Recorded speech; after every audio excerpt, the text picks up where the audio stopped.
In case you haven't heard, Phil Beisel was part of the group that put together this book over here called AI Rising. And we're in this AI revolution that's going on, and it is foundational.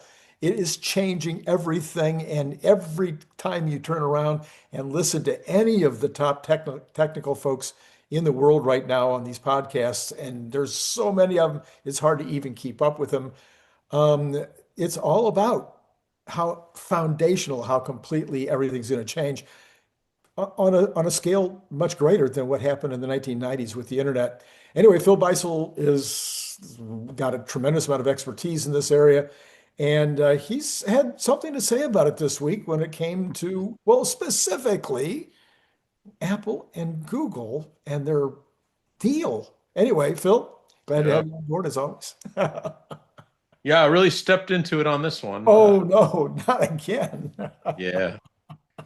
It's funny. The topic here revolves around a post I made, and the post was that you know, basically Apple should have done it themselves. They should have built a foundational model for the product, their products, and obviously they were unable to do that for lots of reasons, which we can discuss, which I believe I understand. And then therefore they did a deal with the devil. Um, no, I mean they did a deal with I would say certainly best of breed. I think there are two companies that they possibly three, but really two that I think. I mean, I would suggest right off the bat that they should not deal with OpenAI because I personally see bad things. I feel like OpenAI will just be Netscape. So I mean, Wonder Child, early entrant, and then diminish over time uh, to the point of just being buried.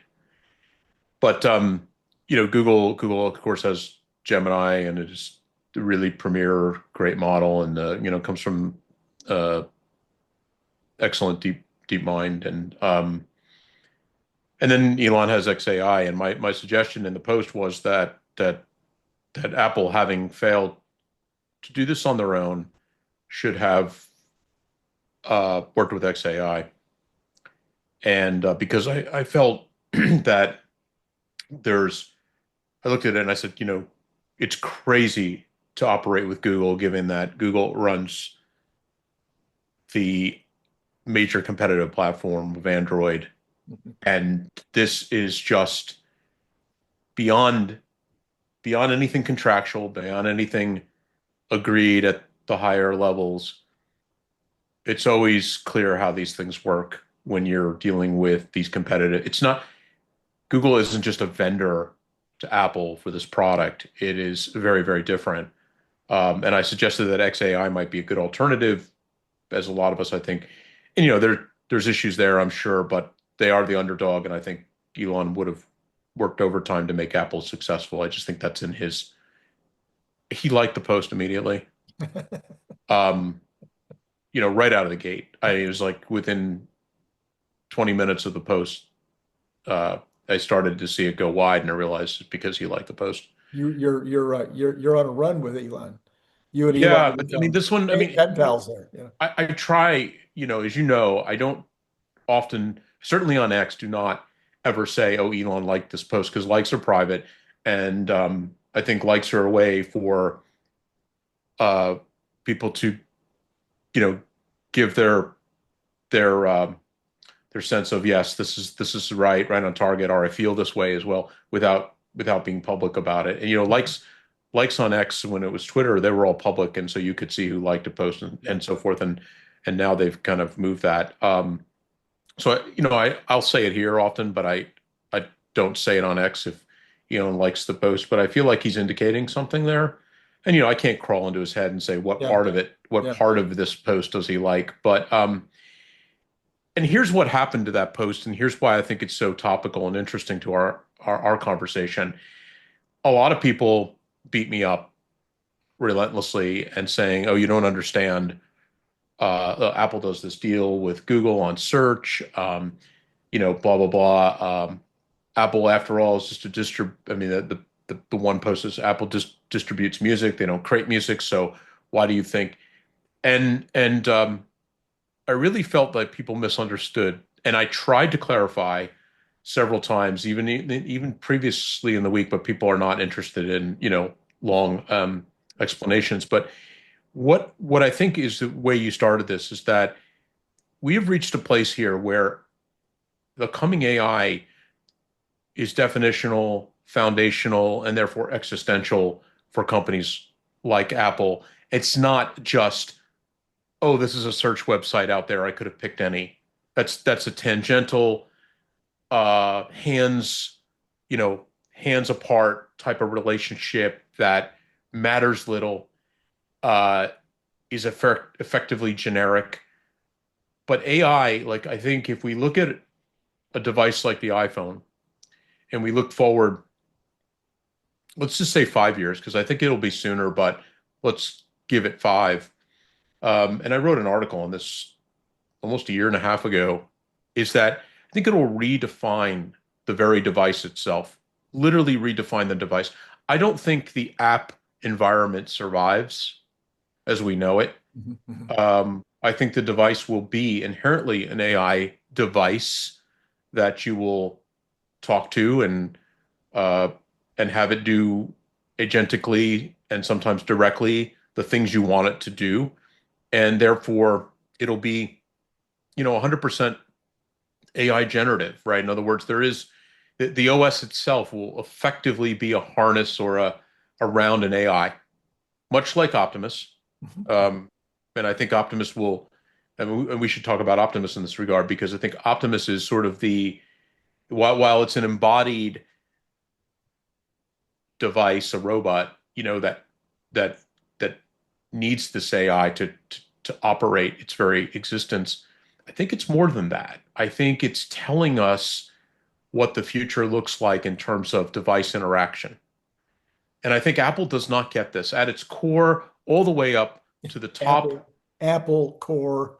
Did you Yeah. do that on purpose or I? No, I mean, look, I worked at Apple twice in my life. I worked at Apple for 10 years of my life, about 5 years as my first job, and then about 5 years, my last job before I went to Rivian.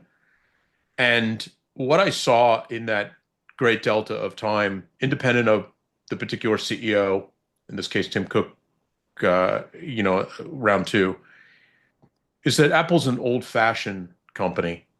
I mean, I know that sounds weird to some. Oh my God, it's so innovative. It's this, it's no, no, folks. It's an old-fashioned company with old-fashioned processes and old-fashioned thinking. It is a 80s, 90s, early 2000 technology company. It is where Steve Jobs left it. Mhm. Mm. And as much as I love Apple, and look, it's the reason I came to California. It is when people say, "Oh, you're hating on Apple," I'm like, no, I don't think you understand. That is not the emotion that is here. It is a great disappointment in this company that I think was so largely definitional of what Silicon Valley stood for in the 80s and the 90s and the 2000s. And here we are now looking at it through this weird lens of a team of people there who are just going, look, they're built, the hardware team is excellent. Silicon at Apple is excellent. Software is not excellent. Software is boring and predictable. Um, and it's just incrementalizing, and slowly. By the way, it's a very low velocity company. It's gotten itself on this low velocity yearly release cycle, that while on one hand is really awesome because it surprise and delight and products and things that come out before the holiday selling seasons, it's strategically very smart, but perhaps in a broader way, not as smart as it could be because it creates a culture inside that has this yearly cadence, and a relax and take the foot off the gas come January and February, and then start to think about it, come March, and then, oh my God, now we've got the death march to, we got to figure out what we want in this product. Oh, we can't do everything, like all these things. And what I think is that it's got them into this thing where is that they will not rethink the problem holistically. So the article that I wrote basically said, do away with the app front and center model and convert it to an AI device. And this was, a year plus ago. And this is what I thought Apple could do as we started to move into this AI age, because I felt like this is where it will be. This is where it will be. The idea that you manipulate a phone by touching apps, opening apps, and looking for information will seem very antiquated in a few short years or less. Could be, I don't want to say months, but and I don't even want to say decade. I think 5-year wholesale change, right? So, and so what it means is that at the very foundation of the operating system, AI will be in control of the very foundation of the operating system itself. And it will be generative in the sense that whatever you ask will be built for you on the fly. And those outcomes will be effectively the content of whatever apps we see today. So Apple has this, place it needs to be, which it needs to protect its developers and app ecosystem, which is a multi-trillion-dollar business. At the same time, it kind of has to destroy that business to move on. So that's one problem it has. Yeah. And that's a classic problem. But I'm saying it has institutional problems, that it doesn't know how to think of, and I could see by all the people commenting on my post that they just see Apple as that engine of incrementalism, and that the world will always be firm under its feet for the iPhone, and there'll never be another day. And it's not that I see the deal with Google as, oh, you're doing a deal with the devil because they do Android. I was rather thinking that, and probably didn't express this clear enough, is that by doing a deal with Google in this regard, they will just fit into the pattern, that like a very standard incrementalized pattern, where they'll just lockstep features with Android over time. And it begs the question, one that lots of people had, Gibbs, for example, said, hey, look, maybe it's time. It's time for Elon to do a phone. Oh, Yeah, and I mean, we should talk about what that means in a sense. On one hand, he has his hands full. I mean, to say he has his hands full is literally the most understated thing you could come out of my mouth. He's incredibly busy with so many things going on and so much convergence happening.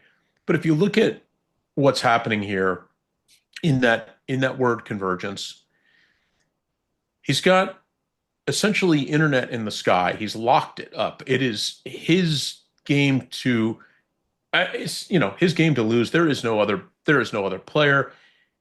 He is at the precipice of destroying the cell carriers, on the terrestrial cell carriers and internet providers with Starlink.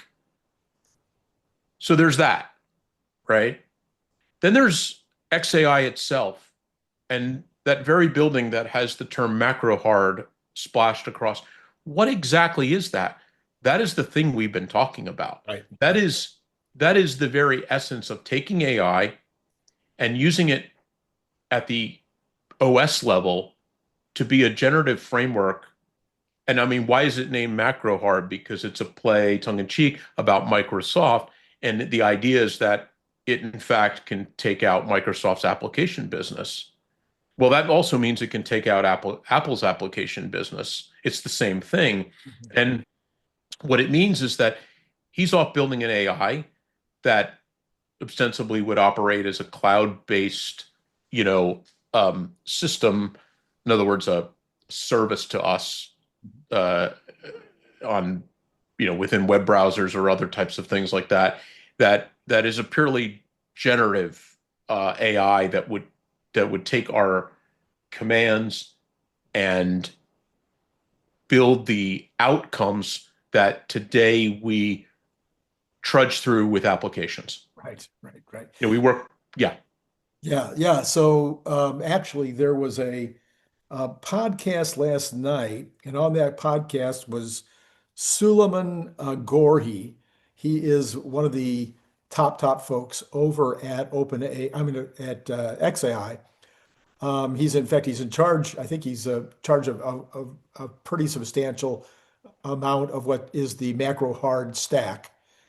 And he was talking about it. He was talking about a world where you have where they have a digital twin of your actions on the computer. So it would just see what you're doing all day or what you're doing for this hour or whatever. And they say, well, I can do that for you, so to Right. speak. You wouldn't even have to prompt it. It wouldn't be a case of coming up with a perfect prompt. The computer would recognize what you're doing and why you're doing it and just say, I'll take over that function and give you the answer. So you can imagine the same thing on a phone, where now the phone understands what you're trying to do and where you're trying to go with something. And instead of you, as you just said, fiddle-futzing around, what's the right app? Should I go, how should I do the search? Should I go over to YouTube or should I, it would know you and it would know the functionality of what it is that you're shooting for with a very much of a vibe kind of a situation where your prompt doesn't have to be perfect. It can be, a vibe prompt. Yeah, it's effectively inferred from Yeah. your actions or words. Look, this is where I'm getting to. This is the whole point of this discussion, is to say that AI changes everything here. It is not a small thing. It is not a feature of a product. It is foundational. And I can't emphasize that word. If I could write it in caps out of my mouth, I would, because, and I think this is what Apple has completely missed, given its old-fashioned kind of traditional way of thinking and the beautiful, business that they've created, which lulls them into that thinking further, right? There's no sense of urgency. Right. And they say, okay, well, what do we need here? Well, I guess some reason we haven't been able to get a foundational model built for our product. So it's for their products. It's not like it's just most people think what happened here with Google is they need to fix Siri. Right. Well, Which would be really good. yeah, I honestly sometimes I think if they just fix Siri, they could be the world's most valuable company again. But but um but in all seriousness, I mean, that's not what this is about. And do they understand this? There's some very, very smart people at Apple, and a lot of former colleagues of mine, and a lot of them that privately have told me that what an absolute mess inside the company it is right now. And yeah, I have stories that I won't tell about that. Uh, and it's a situation where here we have a very, very fast moving world and trajectory, something that Elon understands through his myriad of companies. And, in a way, I would say it's even moving fast for him. That's saying something.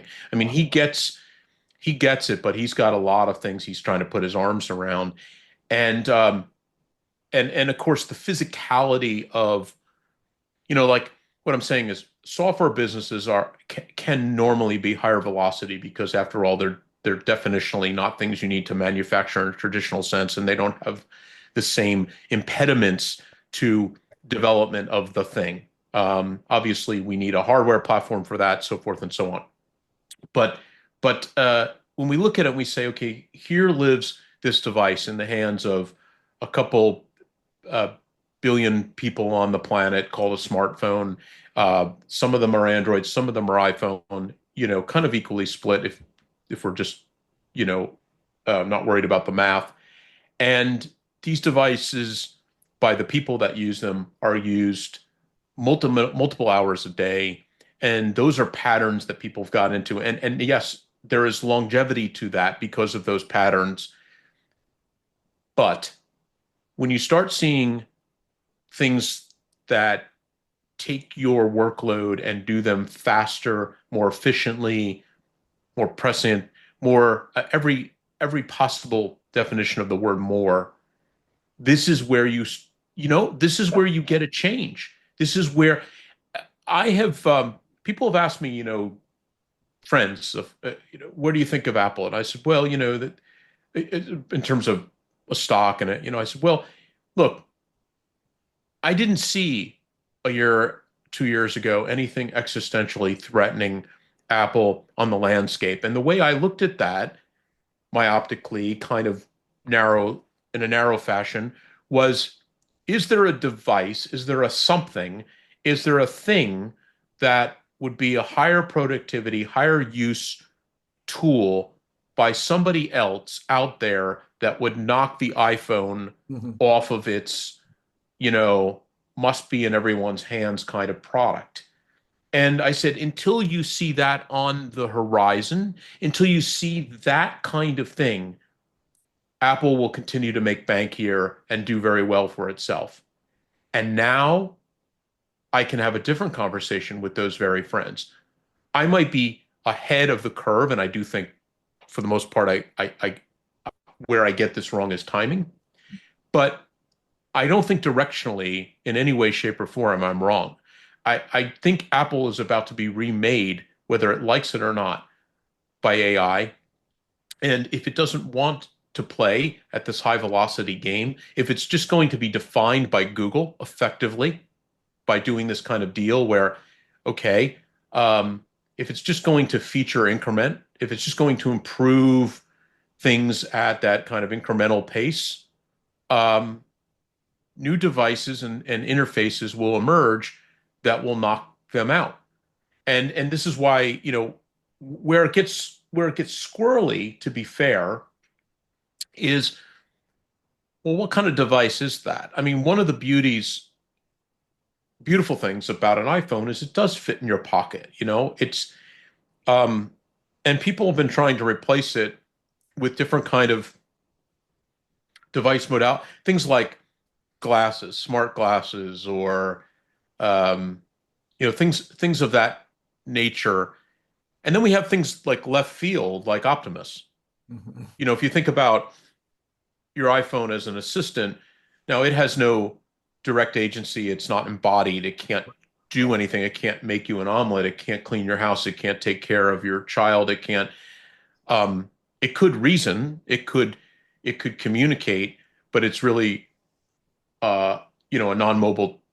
It's funny to say non-mobile device. It doesn't have. It doesn't have mobility. Yeah, in and of itself, right. And therefore, if you take something like Optimus and you say, okay, what can that do for you? Well, certainly a lot more. Obviously, it's not as portable. It doesn't come along for the ride as easy, so to speak. But I think every one of us will be surprised by the convergence that's about to occur, in that Optimus as an object with a brain, so to speak, that brain is highly movable. That brain could find itself in a mobile device or move to the car. It could move from Optimus to Optimus fluidly. Yes. With almost no friction, literally no friction. I mean, I believe that your Optimus, your Optimus brain will be synced to the cloud, continuously, such that if that Optimus literally were to fall into disrepair or literally get hit by a car, uh, you've lost nothing. You just get another and prop it up and uh, put the brain in place and go. You know, um, and then and because it's a brain, it can function in a non-embodied way as well. It could find itself on a device in a temporary basis. So, for example, let me give you kind of a example. You have an Optimus in your home. You interface with it a lot. It has built up an incredible knowledge base about your routine, things you like, things you need, things you do. It does things for you. It rather regularly does things for you, and you're about to fly to a conference in Miami. Um, so you moved Optimus to theoretically your smartphone device, and that brain is then with you. And then when you get in Miami, you rent an Optimus and you instantiate it, and it's off. So we can't think statically about this future state. We have to think about AI changes things, and I mean, it foundationally is changing things. And as it does, where do we see companies like Apple? I think this is the first time in a long time that we could see Apple literally finding itself very much in a different place than it is now. And I think this is the point of my post. It wasn't about the pedestrian business realities of the relationship. It wasn't about content providers, and it wasn't about those things. It was about the fact that AI is about to become the operating system. Yeah. So, and your point, I think that may get glossed over by people that are watching the video a few minutes ago was that this would be something that Elon could probably do with one arm tied behind his back because all the components are in place. The manufacturing skills are there, the understanding of how to do chips. I mean, just the he's working with very complex hardware now with Optimus. And so all the components are there. Yeah, He would basically just have to say, "Hey George, would you switch over now and start the cell phone line?" it's people have pushed on that a lot, and I've resisted saying, a lot of people I think have this fanciful notion that building a product like a phone is trivial. And when I have deep discussions with Jeff Lutz about this, there's no trivial reality to this. It is deeply difficult to build and bring a phone, call it a phone. Let's leave it. Mhm. Let's call it a phone. I mean, we don't have to call it a AI compute device or something, um, but you get to a place, in this conversation where you start to think one of the big opening opportunities is, uh, well, Apple through Android, and I'm sorry, Google through Android and Apple through iOS continue to trudge down this kind of path of incrementalism. Google less so, by the way. I mean, Google, a lot of respect from me. Google, I own Google stock, I own Apple stock, I own Tesla stock. The I believe in these companies a lot, but um, I think there's an opening here now for Elon to build what I'll call. How about we put it in a different category? Let's call it an Optimus companion device. Yeah, right. It's a kind of a weird thought, but Right, right. it's sort of like what I see. What I see is just what we saw. Who's the gentleman from Jason from the All In podcast Yeah. that had the opportunity to, jealous as I am, Yeah. go see Optimus and said, I'm telling you, people, this is the most transformative product that we Earthlings will ever see in our lifetimes. And I believe that. Like Oh, yeah. I am all in on that idea, and that will begin, by the way, my 2026 article series on the magic of Optimus that's coming. That's what I believe that this is a future human interfacing device of such great magnitude that it's hard to be expressive about it. if people want to go back and look at some of the videos that I did last year and or some of the X posts, and maybe you and I can do some collaboration on this through this weekly conversation that we have. I think I came up with, I forget, 24 or something different major use cases for Optimus. For instance, I have a vaulted ceiling over here, and I have lights on that vaulted ceiling. And if I was 35 and I wanted to change those lights, I'd get up on that ladder. I'd have, my wife stand below me, whatever, and I'd go up and change those lights. I'm not 35. I know I look 35. You all think I'm 35. Anyway, I was thinking 36, but okay. 36. All right, fine. So, but I'm not going up on that ladder because if I Yeah. break something now, it's not going to be pretty. And my wife would not stand below me at this age. But the Optimus can go up and change those lights. Yeah. The Optimus can do all the handyman stuff around the house. The Optimus can be a first responder to anything medical that happens in my household. Can look at the owie that I got the other day and say, no, you're probably okay. You don't need stitches. It can And if you did, could do the stitch job in it can your do the home. stitches right there on the No, I spot. mean Seriously, seriously, seriously.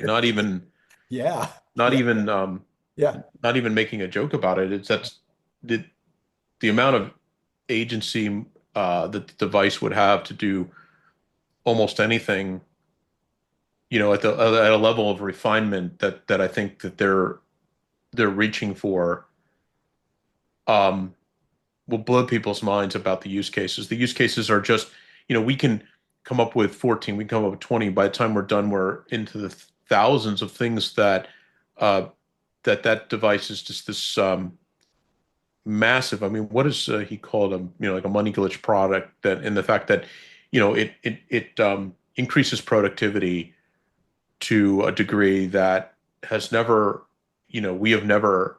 If you look at the course of humankind labor, um, through, just in the early days, hunter and gathering, then later labor for the purpose of industrial evolution and, so forth, in terms of, for capitalistic purposes and businesses. And, we have used humans as these devices. And soon that'll be optional, with a, Yeah, yeah, yeah. yeah, And I mean, 100%.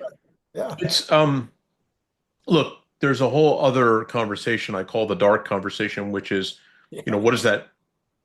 And I don't mean dark in the sense that, you know, pessimistic, but what I mean is it's a whole box of things where we don't know where humanity goes because of a product like this. Sure, sure. But like if you take iPhone, did it move humanity to a new place? In a way, yes, it did. We have a whole different interactive culture because of the internet and the iPhone, Oh, in yeah. terms of how kids interface with the world and their friends, and um,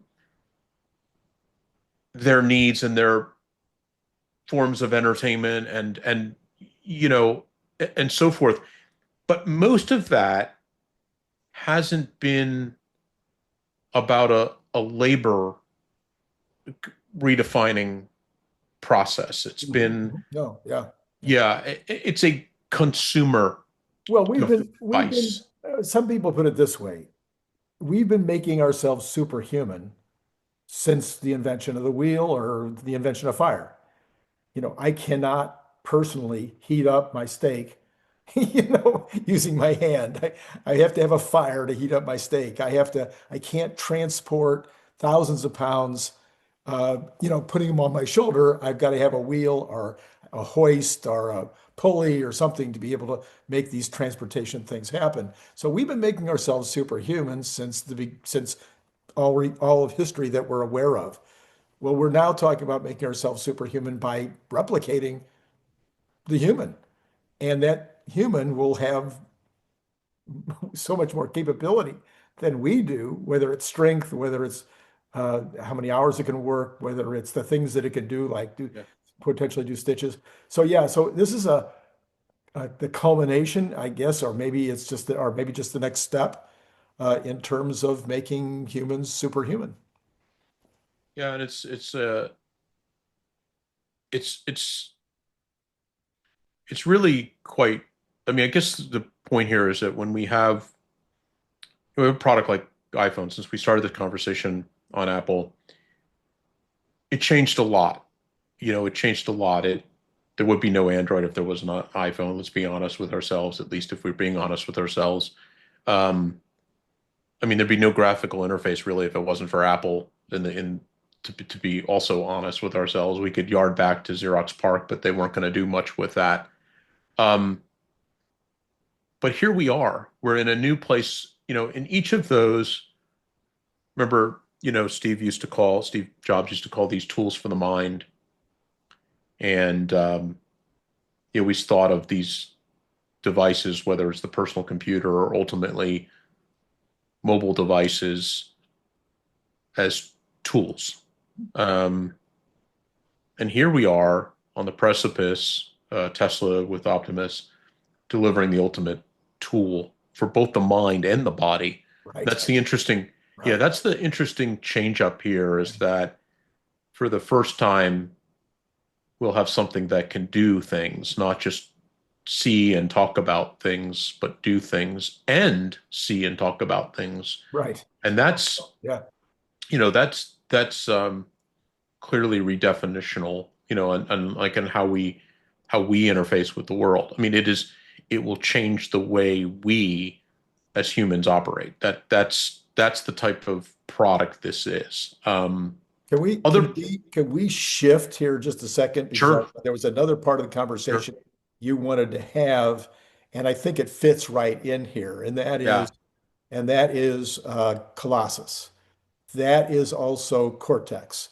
That is also the AI4, AI5 chip. yeah, Over the course of the last 24 hours, Elon has made two announcements. One is that Colossus 2 is up and running. It is by far the largest supercomputer, not even close. He says that XAI, I mean, that OpenAI might reach that level by 2027, if they're lucky, but it's just beyond anything else on the planet.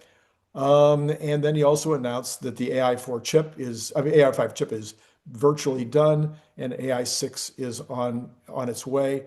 Um, so this is just, if you're talking about Elon, Tesla, XAI, and the capability to underpin whatever they could have done for Apple, to underpin what's going to happen with robotaxis, to underpin what's going to happen with an Optimus robot, and then. So anyway, I'll turn it back over to you. yeah. I mean, I guess the way I would say it is for all of Elon's aspirations and desires, all things go through this chip.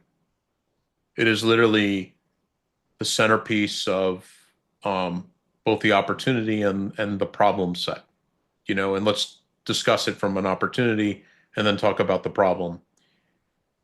From an opportunity point of view, um, incredible edge-based inference compute, that is the thing that computes AI, will be the most, it is the linchpin component of Optimus robotaxi in the form of Cybercab and any other Tesla model. Um, while the AI X chip, AI 5, 6, 7, aren't particularly geared for training, um, even if they never did a stitch of training, even if they never did a stitch of training, and that, by the way, It's not. deserves a huge asterisk because there is a ton of AI4 boards currently within Cortex that are part of the training pipeline for FSD because they're virtualizing the cars and they are running um, both virtualization or simulation for the purposes of validation as well as reinforcement learning. And we've talked about that. There are maybe there's in Cortex-1, there's 80,000 NVIDIA GPUs, but there's about 40,000 AI4 GPUs doing inference within the training cycles. And then inference itself is the use of AI, and therefore probably 99% of all compute ultimately is inference. These chips are absolutely, front and center to devices like Optimus. And of course, ultimately, in this entire converged thing will be the chip that Elon largely uses for space-based data centers. These data centers will serve up inference more than anything. They will not necessarily be coherent training clusters like Colossus, but they will be inference centers that will bind inference to all earthling use cases, like basically terrestrial use cases. I mean, 300 miles above your head, you're computing, whatever macro hard wants to generate for you off device virtually will be probably done in a data center in space at some point in our near future. So that is why these chips are incredibly important. And through investment in this vertical integration that Tesla has done over the years, they have both recognized and built a good high efficiency inference compute, edge-based inference compute, in terms of hardware 4, and of course, also known as AI4, and then AI5 will bring that to a next level. Now, having said that, since everything runs through this chip, it is also the problem, in the sense that Elon will find himself, and has recognized this thoroughly way before we even talked about this topic, that he will find himself in dire need of a lot of them. Right. and will probably not, it will probably not be sufficient to have the leading fabrication companies, Taiwan Semi and Samsung, be the vendors for his long-term aspirations for these chips, and that he will have to go vertically integrate down to the fab level. We've talked about that, but that is the problem, and that is a heady problem. I mean, that is not a minor problem. That is probably, if something keeps him up at night right now, that's probably the thing. Because if Robotaxi, if Optimus, and by far Optimus, is successful, and I don't even think in my mind it's an if, I think it's just a when, then he will find this interesting pinch point where he needs more chips than the entire production by some factor of the leading fabrication houses that make these complex chips today. So, yeah. Yeah, I don't have the slightest doubt that he's going to build a fab. 3 months ago, you could say, well, he kind of mentioned it. 2 months ago, you could say, it looks like he's going to do it. A month ago, I started changing my opinion, and I stated it over and over again. He's building, what is it going to be? 10 fabs. But the first one, I wouldn't be shocked if we found out that he's already broken ground or already picked a building. Well, he's done the back of the napkin math on this and realized what the chip counts have to be. And they're so overwhelming compared to, I mean, in a sense, the world's production of chips in the complex category is, I don't know, 1.x billion today through these guys, Taiwan Semi and Samsung principally, and AMD to a certain extent, but well, I mean through the fabrication side of misspoke a bit about that. But where it leaves us is that they're not going fast enough Right. for him.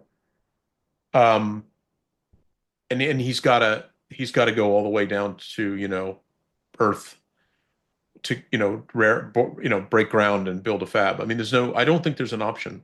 No, Uh, I think he's made, I think that, like I said, I'm based on his current, most recent statements over the last month. I don't think that there's any chance at all that he's not doing it. Yeah. so, that leaves him in an interesting predicament because, those things are not, you know, he's done some hard projects.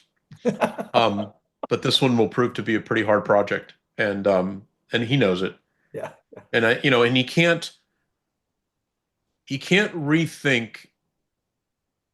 I, it's an interesting problem that he knows he finds himself with. He can't go 100% first principles on chip fabrication, even if he has great ideas, Yeah. because that takes too much time. He has to kind of thread the needle through the current processes and companies that build those processes and machinery, like the ASMLs and so forth, because he can't just start afresh. He can also, in parallel, start afresh. Right. But he's made some comments about this recently. Talked about, what's the necessity really for clean room, and he's made some comments on how you scale potentially chip fabrication beyond its current high capital, low velocity kind of limitations that they and yet at the same time he can't go all the way there, and find himself like, well, we had to That was stop. a nice, that was nice. Getting to the 4680 conundrum. Okay, it's going to take us a year longer than we thought because it was harder than we thought. Even the spodumene, even the lithium refinery facility took, I think, at least 9 months longer than it was first projected. Although, once again, he's 60% cheaper landed on the Yeah, floor well, right. And than so, than any other refinery in the world. yeah, I mean, this is, his sort of, hopefully he has in his being a very good sense of, I make the impossible late, and he Right. understands the version of late that he's talking about, and he's computed what factors will pinch him out if Optimus is wildly successful and there is no way to build chips for it. Where is it? Yeah. Yeah. Um, and I also said in a post that I felt that, whereas CyberCab, I think, will find its CyberCab, as well as the entire robotaxi platform, will find itself suitably operating on hardware 4 in the first year of its life. Um, that will not be true of Production Optimus. I think Production Optimus will be an AI 5 device. And the I reason, oh, what's bad. that? I just say I actually talked about your post on the show the other day Hmm. and said that, gee, and they've changed their estimates to the end of the year for actual production to start. I wonder if that's coincidental. Yeah, yeah. I mean, it's an interesting problem, okay? And I think it goes a bit like this, where people don't might not understand. Um, and honestly, I didn't understand until I was at Rivian. I didn't understand this problem. Um, that now, whereas Rivian in its day didn't design and fab a chip or have a chip fab for it, it did do board design. And board design, if you've ever built a board for a purpose, um, you start by selecting chips that, you have a CPU, perhaps a GPU. You have a bunch of complementary chips that do things like, stuff that might be related to communications, like 5G or Bluetooth or Wi-Fi. You obviously have to put down some amount of memory. You have to pick your memory flavor and types. Decide what your I/O is, an important consideration, what kind of I/O you have. Do you have very low level kind of just GPIO stuff, or do you have like higher end buses like, HDMI or can't think of the one that's the kind of current high end. But you do all this and you lay out these boards and you get back you can do a prototype run on this because you're really just doing board assembly. You send it to a small turnkey house. There's plenty of them around here in San Jose area.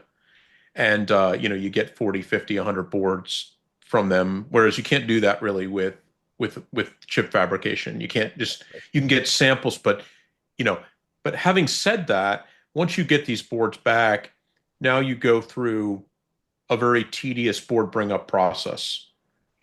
What you thought the hardware spec sheets told you about the pinouts and all the this and that don't always come to bear when you get that board back. And so you try to boot that board, and worst case, it fries and you need to turn another board. Best case, of course, it works beautifully, but that's, exceptional. But best case, you have to rewire a few things, and you see jumper wires all over, on these boards because does the hardware team, first receiver is the hardware team, the folks that design the board, and they start to bring it up. And then it gets to the embedded team who tries to then bring up a functional OS on the board, if it's of that stature. And all that takes a lot of time and energy before you say, okay. And then the next rev of that board is typically a bit more in form, like the first kind of boards that come from your pre-production. Apple would call, my Apple days, they would call them DVTs, development validation units. And then eventually there were PVTs, production validation units, testing, DVT, PVT. And then, so this process, it takes a while. And so if you take Optimus and you look at Optimus and you realize that Optimus is a very unique and difficult problem in that it's sort of a power to weight problem, aside from every other problem, of which there are a multitude in terms of incredible actuators and its own functional AI.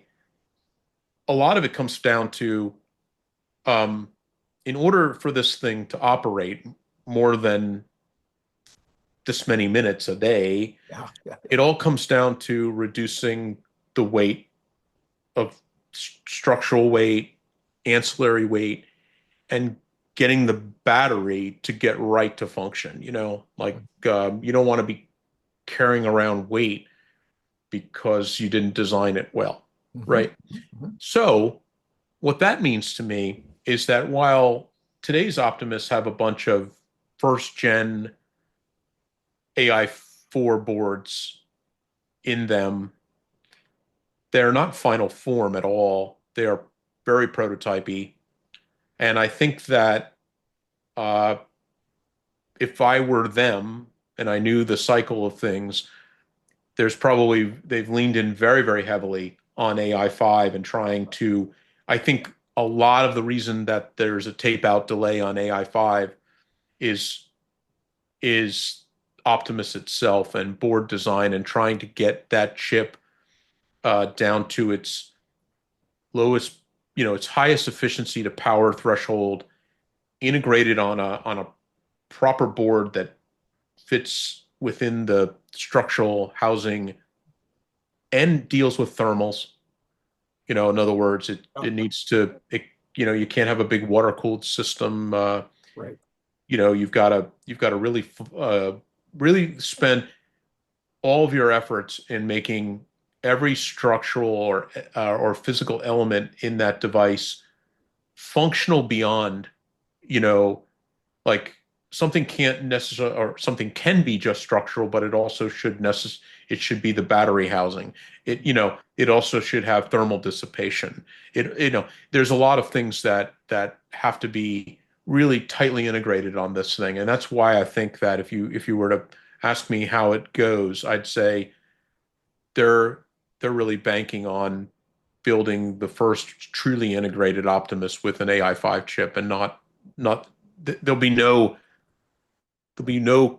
in customer units that will have hardware 4 or AI4 chips in them.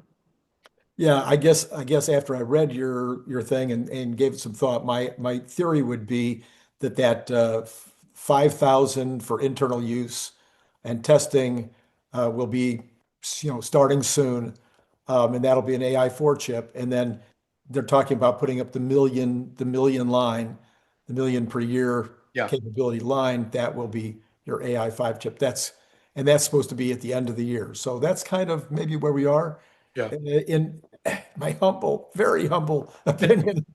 Yeah, and I think the thing that's a little bit different than when I was discussing about boards is, you can turn boards quickly through because all it is a matter of, you've got a board layout, and you've got these little fab houses, or what are they called, contract manufacturers, CMs, that build these boards.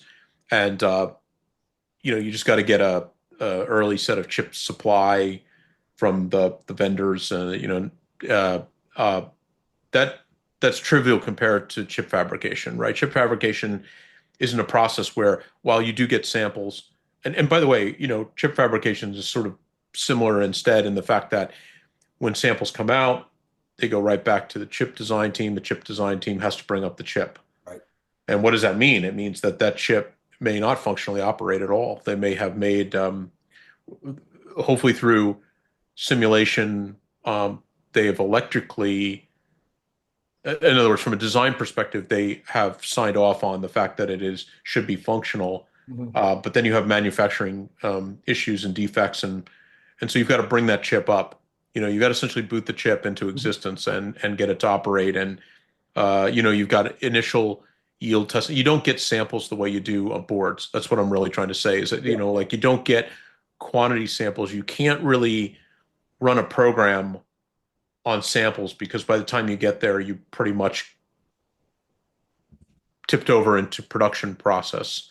And it just takes time in sure. chip fabrication. And I think even in Elon time, pushing like mad on these fab houses, it's an elongated process. And so, I mean, kind of like, I'm sitting here, I think I wrote this post today about, he had said something about AI4, and I said, you better, let's get it taped out. Like, in other words, what he's doing right now is he's got, it's not that the team is sitting around trying to shove the kitchen sink into the chip at the last minute. I don't think Mhm. that's the the philosophy.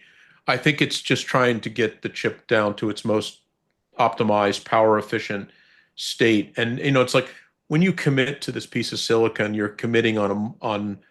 I mean, look at hardware 4. It's a multi-year Mhm. commitment. It's been out there, and so you've got this thing that pulls against itself. It's a you've got you burn time on the front end to get the design right, because you want it to last on the back end. But if you burn too much time there, then you've got this sink of time that you can't really control directly, which is, you know, chip to production, fabrication process. So, you don't want to, it's really a Goldilocks principle here. It's like, you want to get that porridge just right. You can't stuff everything into the chip, because by that time you're effectively, like, I would say to you that there's a roadmap, and here's what we're going to do in AI5, here's what we're going to do in AI6, here's what we're going to do in AI7. And I would say to you that Elon's been in several meetings and taken some of the AI6 stuff and shoved them into AI5. Right. But he's probably been in an equal number of meetings where he's taken some of the AI5 stuff and moved it out to AI6. Which things? It depends on what the software team think that they need. Remember, he talked about oh, we put softmax to particular function that's used in the out distribution, the outcomes of the parameters of the output tokens of the AI process, and it creates this distribution of outputs, and they had talked about oh, we have this softmax algorithm, and it's previously running on the CPU, which means it was written by somebody in C code, maybe highly optimized, maybe written in assembly, but the outcome is that it's running on a CPU, and it's running through an instruction set, and it's slow, very slow. And he said, okay, one of the things we did in AI5 is we moved that into silicon. Mm-hmm. So now we pretty much have, here's this vector or this tensor, and we're gonna softmax it through a single instruction on that so-called GPU, on that inference chip. Right. And that, he talked about as a 40x reduction or increase in its processing throughput because they moved it into silicon. And you could imagine that that's on the mind on a constant basis of, like, they've gotten to a place people don't often think about, is that when hardware 4 came out, today what's happening is the software team is stuck with the hardware 4 as it's, and therefore, they invent a lot out of necessity of what is there. Of course. They've got something that's there, and it's sort of like they have to use it or they have to give up. And the teams have figured out very, very I don't know, it's a leading ways, innovative ways to use hardware 4. That's why I think we're seeing that be a sufficient chip for at least version 14 and unsupervised robotaxi releases. But I think that they pushed that to its very limit. To its very limit. And those teams are probably meeting with chip design in review with Elon at some point, weekly or whatever, talking about, well, this is what we really want. Having pushed this to its limit, here's what we really wish we could have done on this chip. Right. And that's what we really want. And what I'm really trying to say here, probably not saying it quick enough, is that when people think about this chip, like, why is AI5 taking so long or whatever? It's because the program has been reset. I don't think people get this. It's not Elon. Let's forget about what Elon has promised and talked about. He had this idea of what AI5 was over a year ago, right? But I think stuff got real around August. And the reason it got real is because, one of the things that maybe you could say, who was on first, but they canceled the Dojo project. So that was the whole training side. And they put all bank in this inference chip. But this is the first time that the AI team has reached the level of maturity to say, this is what our real demands on this chip are. Right? I mean, you go back a year, FSD was a different animal. Right? And they knew maybe where they were headed. But along the way, they have discovered what works, what doesn't, what they need, what they don't need. And for example, today, hardware 4 and the full outcome of that SoC has an ISP, image signal processor, right? They don't use it. They've turned it dark. They thought they needed it in the early days because they thought they would take in the sensor photons, run it through the ISP, create images like you and I would see. They have disposed of that idea. They have gone right from those bare filter saturation counts of the incoming photons and moved them right into the AI and skipped completely the pretty picture production, what the ISP did. So now we have a situation where on that SoC, there is a dark part of that chip. It is wasted silicon. It could have been another neural core or 10 other neural cores, but instead it just sits there dark. Right. Was it the right choice? Absolutely. But they didn't know that a year ago. Sure. Yeah. Okay. So I think we've covered Well, we've covered it. I mean, let me know in the comments below if you have anything that you want to hear next week to conclude the conversation, if you Yeah. will. Because we are on the cusp. I mean, the hardware 5 or the AI 5 is a completely new deal. Yeah. Colossus is a completely unbelievable addition to the capabilities. Cortex 2 is going to be an unbelievable additional capability. And then, as you point out, the entire thing is supporting AI of the type that nobody even knew existed 3 years ago, or Yeah. they knew it was on the way, but they Yeah. didn't know, that we were going to have this AI stuff. And then that brings us all the way back to Apple and their decision to go with Google to save something. Anyway, it was Yeah. Yeah. Yeah. that's kind of where we've been, and I think Phil, yeah, that's it. I think that's the conclusion. Phil Beisel, as always, thrilled to have you on board, and because I learn every single time that you're on the show, and to all of you out there, it has been great talking to you.